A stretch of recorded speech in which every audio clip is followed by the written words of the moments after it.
professor of consumer studies at Virginia Tech. She's an active consumer advocate at Consumer Rights and Consumer Protection. She chairs the Consumer Federation of America's Energy Policy Committee and has testified before Congress, the Federal Energy Regulatory Commission, the General Assembly, and the State Corporation Commission on consumer energy issues.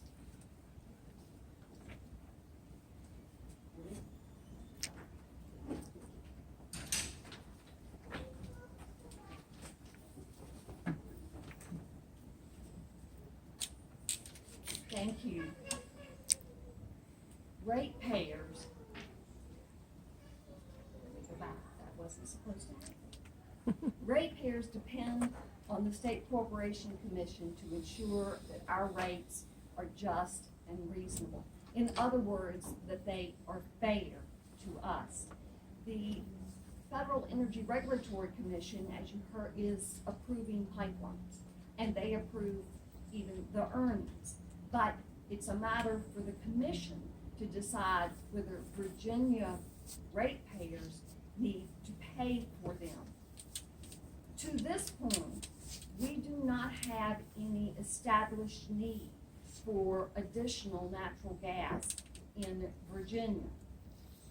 There are no documented new users in Virginia, no businesses that we've heard of, no absolutely planned expansion of the distribution system, and in fact, at the Montgomery County meeting where they approved the gate station, we found out that the Roanoke County residents who live right next to it are going to be exposed to all of the risk of it, are not going to get a distribution system and won't benefit from it.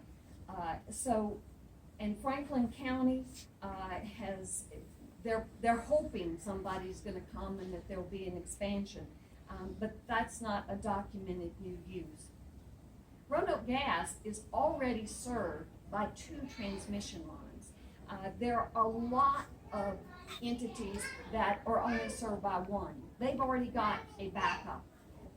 There does not appear to be a need to add capacity because Columbia Gas and the East Tennessee transmission line are in use and available to us.